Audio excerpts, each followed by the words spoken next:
The organization has an established discharge process എന്ന 12ാമത്തെ സ്റ്റാൻഡേർഡിൻ്റെ 7 objective എലമെൻറ്റിൽ അവസാനത്തെ objective എലമെൻ്റാണ് AAC12G.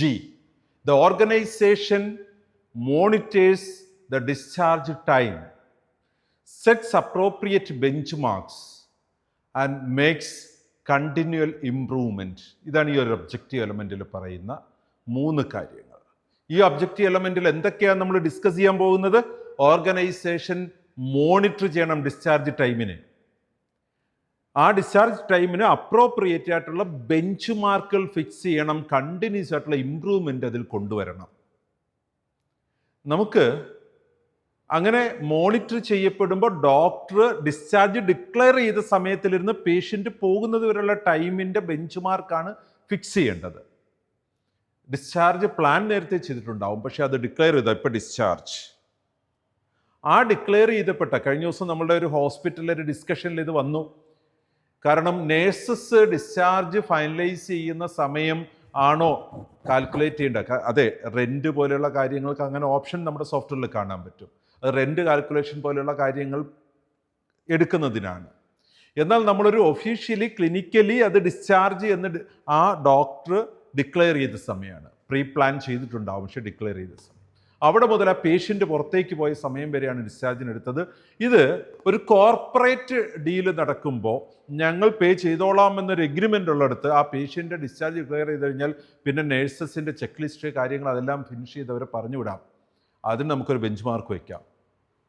ഇതൊരു cash കൊടുക്കുന്ന പേഷ്യൻ്റ് ആണെങ്കിൽ എത്ര സമയത്തിനോ അവരുടെ കയ്യിലേക്ക് ആ പ്രപ്പോസ്ഡ് ബില്ല് എത്തണം, അവർ പേയ്മെൻറ്റ് എത്ര സമയത്തിനും ചെയ്യാനായിട്ട് അവർ പ്രോംപ്റ്റ് ചെയ്യണം, അതിനൊരു ബെഞ്ച് മാർക്ക് നമുക്ക് വയ്ക്കാം.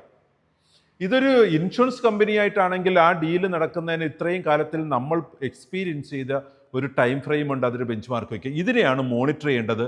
ഇങ്ങനെ മോണിറ്റർ ചെയ്ത് നമ്മൾ കാണുന്ന ഡിഫറൻസുകൾ, പല കാരണങ്ങളുണ്ട് ഡിഫറൻസുകൾ ഉണ്ടാവാം, ആ ഡിഫറൻസുകൾ കണ്ടിന്യൂസ് ആയിട്ട് നമ്മൾ മോണിറ്റർ ചെയ്തിട്ട് നമുക്ക് ഇമ്പ്രൂവ്മെൻ്റ് കൊണ്ടുവരണം. എന്നാലാണ് പേഷ്യൻറ്റിനെ സംബന്ധിച്ചിടത്തോളം ട്രീറ്റ്മെൻറ്റ് കഴിഞ്ഞ് വീട്ടിൽ തിരിച്ചു പോകാൻ പറഞ്ഞു കഴിഞ്ഞാൽ എത്രയും പെട്ടെന്ന് പോകുക എന്നതാണ് അവരുടെ ആവശ്യം.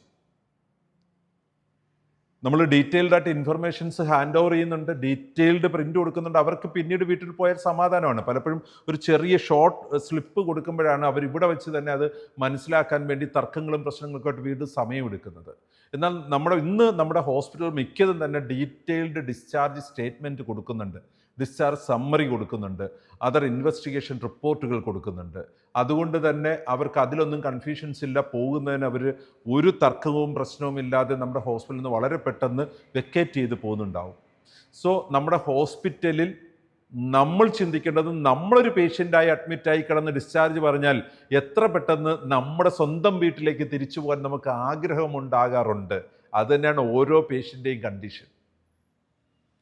അപ്പോൾ ഈ ഒരു ഡിസ്ചാർജ് പ്രോസസ്സിലെ അവസാനത്തെ ഒബ്ജക്റ്റീവ് എലമെൻറ്റിൽ നമ്മൾ ഡിസ്കസ് ചെയ്യുന്നത്, നമുക്ക് ഈ ഒരു ഡിസ്ചാർജ് പ്രോസസ്സിനെ മോണിറ്റർ ചെയ്യാനായിട്ട് ഒരു സംവിധാനം ഉണ്ടാവും. എത്ര സമയം എടുക്കുന്നെന്ന് അത് ഒരു ബെഞ്ച് മാർക്ക് വെച്ചിട്ടാണ് മോണിറ്റർ ചെയ്യേണ്ടത്. അതിനെ എപ്പോഴും ഇമ്പ്രൂവ് ചെയ്തുകൊണ്ടേയിരിക്കണം. അതായത് കഴിഞ്ഞ മാസം 2 മണിക്കൂർ കൊണ്ട് ഈ കേസ് നമ്മൾ ഹാൻഡിൽ ചെയ്തെങ്കിൽ ഈ മാസം 1.25 മണിക്കൂർ, വീണ്ടും നമ്മളതിനെ 1.5 മണിക്കൂറിൽ, അവസാനം ഒരു 10 മിനിറ്റിൽ ആ പേഷ്യൻറ്റിനെ വിടാൻ കഴിഞ്ഞാൽ അത്ര നല്ലതല്ലേ? സോ AAC12G ഈ ഒരു മൊത്തം ഒബ്ജക്റ്റീവ് എലമെൻറ്റുകളെയും കൊണ്ടുവന്ന് ഫൈനലി സ്റ്റാമ്പ് ചെയ്യാണ്. സമയം വളരെ വിലപ്പെട്ടതാണ്. അത് മോണിറ്റർ ചെയ്ത് കണ്ടിന്യൂസ് ആയിട്ട് ഇമ്പ്രൂവ് ചെയ്യണമെന്നത് AAC12G.